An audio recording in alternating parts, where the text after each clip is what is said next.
ఆరు మనసులో ప్రిపేర్ అయింది అది. రాష్ట్ర ప్రభుత్వం చంద్రబాబు నాయుడు నాయకత్వంలో ఏడాది పరిపాలన పూర్తి అయిన సందర్భంగా సుపరిపాలనలో తొలి అడుగు అనే పేరుతోటి ఒక కార్యక్రమం చేపట్టారు.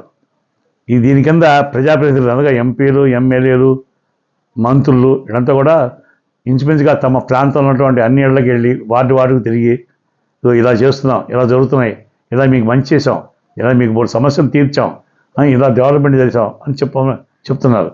చెప్తుంటే ప్రజల్లో ఏమాత్రం స్పందన రావట్లా. అవునండి మీరు బాగా చేశారండి, మాకు రోడ్డు వేశారు, అది మాకు వంతెన కట్టారు అనేవాడు చెప్పుకోవట్లా. ఎందుకంటే ఉదాహరణకి శ్రీరాజపేటలో వంతెన కడతామని సంవత్సరం క్రితం చంద్రబాబు నాయుడు గారు శంకుస్థాపన చేసి 15 కోట్లు మంజూరు చేశాడు.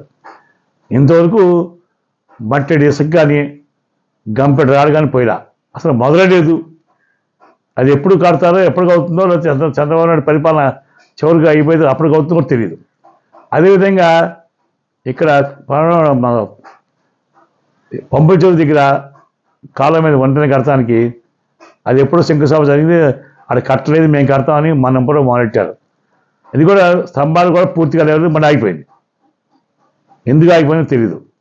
అలాగే మన క్యాన్సర్ హాస్పిటల్ వంగాయగూడెం రోడ్డు ఉంది, అది చూస్తే మన రాష్ట్ర ప్రభుత్వ పరిపాలనకి మచ్చుతునగా నిరుదర్థంగా కనబడుతుంది. భయంకరమైన గోతులు, అక్కడి నుంచి దాదాపు 2 కిలోమీటర్ల దూరం కొత్త వంతు నుంచి మన వంగాయగూడెం సెంటర్ వరకు కూడా చాలా భయంకరంగా ఉంటుంది రోడ్డు వెళ్తుంటే. అసలు ఆ రోడ్డు నుంచి జనం అలాగే తోలుకుంటూ తోసుకుంటూ బండి వేసుకుని నానా తిప్పలు పడి వెళ్తున్నారు. ఇది చూడంగానే ఇది నిదర్శనం మన సుపరిపాలనకు తొలి అడుగు కంటే వంగాయగూడెం మెయిన్ రోడ్డే అనిపిస్తుంది.